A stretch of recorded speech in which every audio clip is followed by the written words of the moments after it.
kerja keras banting tulang tiap hari. Tapi gaji rasanya nggak pernah cukup buat nutup kebutuhan. Pernah kepikiran nggak, kenapa upah minimum di Indonesia masih kecil banget? Padahal negara kita ekonomi terbesar di Asia Tenggara loh. Ironisnya, gaji rata-rata buruh kita justru kalah jauh dibanding Malaysia dan Thailand, bahkan hampir disalip Vietnam. Kok bisa negara sebesar Indonesia dengan sumber daya melimpah justru tertinggal soal upah minimum? Apakah pemerintah yang menahan, atau ada faktor lain yang lebih mendasar? Yuk, kita bahas. Segmen 1, produktivitas pekerja. Kalau kita bicara soal upah, nggak bisa lepas dari produktivitas, karena logikanya sederhana. Perusahaan mau bayar tinggi kalau hasil kerja karyawan juga tinggi. Nah, disinilah masalah utama Indonesia. Data menunjukkan pertumbuhan produktivitas tenaga kerja Indonesia dari 2015 sampai 2021 cuma sekitar 2,6%, bandingkan dengan Vietnam yang bisa tembus 6,8%. Bahkan Cina mencapai 5,5%. Artinya, dalam waktu yang sama, pekerja di Vietnam mampu menghasilkan barang atau jasa lebih banyak dibanding pekerja di Indonesia.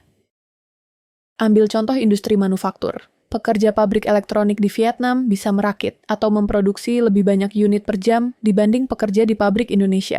Kalau output yang dihasilkan lebih tinggi, tentu gaji yang mereka terima juga bisa lebih kompetitif. Sementara di Indonesia, produktivitas yang stagnan membuat ruang kenaikan upah jadi terbatas. Hal ini diperparah dengan kondisi skill tenaga kerja yang rata-rata masih rendah, tingkat adopsi teknologi yang lambat, dan banyaknya sektor padat karya yang bergantung pada tenaga manual. Jadi, meskipun Indonesia punya bonus demografi dengan jumlah pekerja muda yang melimpah, kualitas dan produktivitas mereka belum cukup mendongkrak daya saing. Inilah kenapa banyak investor lebih tertarik masuk ke Vietnam atau Thailand. Tenaga kerja produktif dengan upah yang relatif sebanding. Ironinya, Indonesia yang punya pasar besar malah tertinggal dalam hal efisiensi tenaga kerja.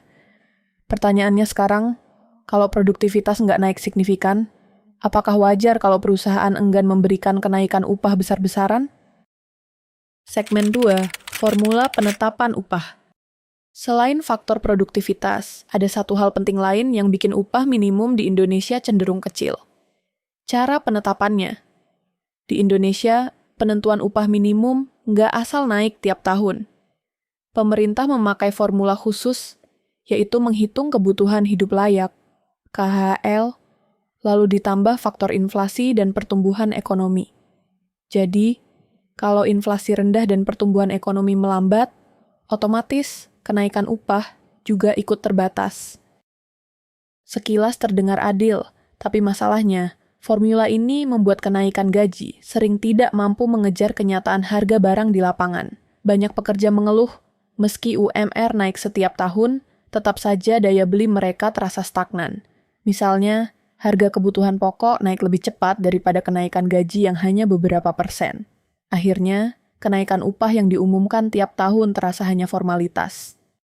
Bandingkan dengan beberapa negara tetangga, Malaysia dan Thailand lebih berani menaikkan upah minimum di kota besar untuk menyesuaikan dengan standar hidup urban. Bahkan, Singapura sama sekali tidak punya upah minimum, tapi mereka menggunakan sistem upah progresif. Semakin tinggi skill dan produktivitas pekerja, semakin besar gaji yang diterima.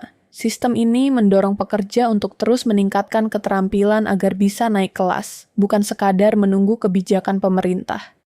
Di sisi lain, formula Indonesia justru dianggap aman bagi pengusaha. Karena dengan membatasi kenaikan upah sesuai inflasi dan pertumbuhan ekonomi, beban biaya perusahaan tetap terkendali. Namun, konsekuensinya, pekerja sering merasa upah, mereka jauh tertinggal dari realita hidup. Jadi, di balik angka UMR yang diumumkan setiap tahun, sebenarnya ada dilema besar.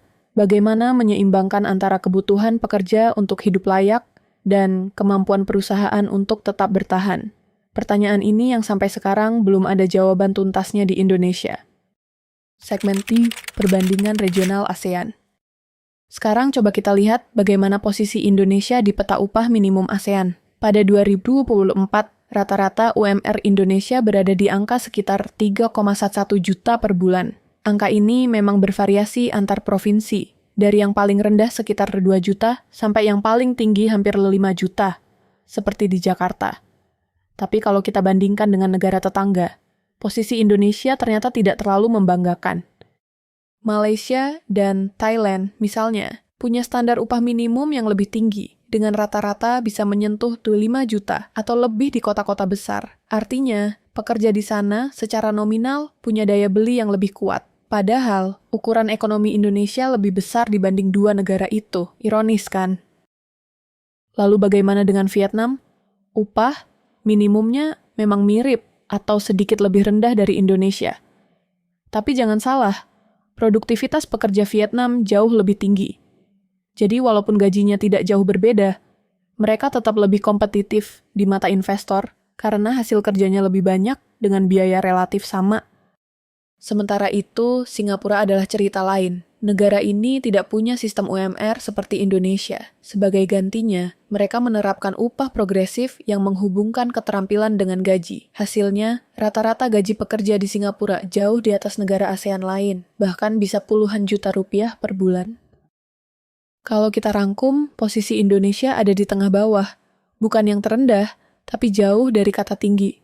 Bayangkan, ekonomi terbesar di Asia Tenggara, tapi upah minimum hanya menempati peringkat kelima terendah.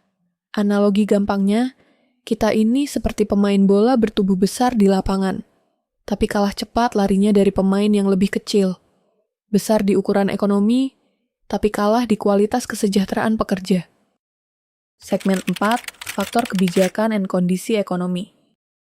Faktor terakhir yang bikin upah minimum Indonesia relatif kecil adalah soal kebijakan dan kondisi ekonomi nasional. Pemerintah biasanya berhati-hati menaikkan UMR karena khawatir kenaikan upah yang terlalu tinggi bisa memukul dunia usaha. Logikanya begini, kalau biaya tenaga kerja melonjak, perusahaan bisa kesulitan bertahan. Bahkan ada risiko investor kabur ke negara lain yang lebih murah dan produktif, seperti Vietnam atau Kamboja.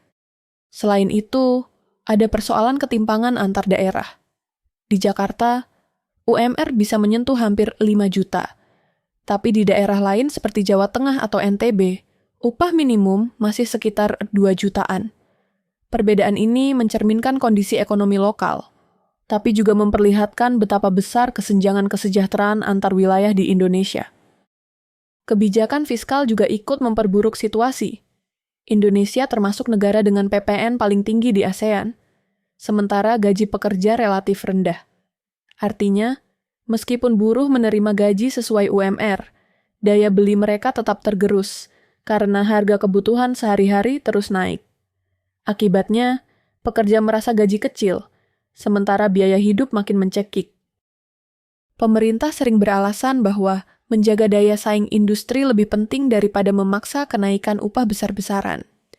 Tapi masalahnya, kebijakan ini membuat pekerja merasa hanya dijadikan alat produksi tanpa benar-benar menikmati hasil pertumbuhan ekonomi.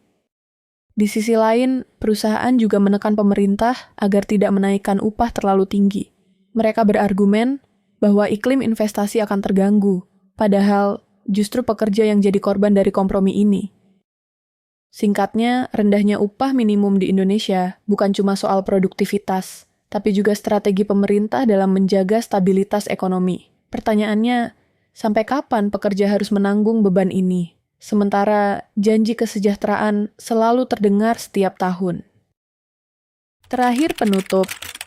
Jadi, kalau kita rangkum, ada 3 alasan utama kenapa upah minimum Indonesia masih kecil dibanding negara ASEAN lain. Produktivitas pekerja kita masih rendah. Formula penetapan upah terlalu hati-hati. Dan kebijakan ekonomi lebih fokus jaga daya saing industri daripada kesejahteraan buruh.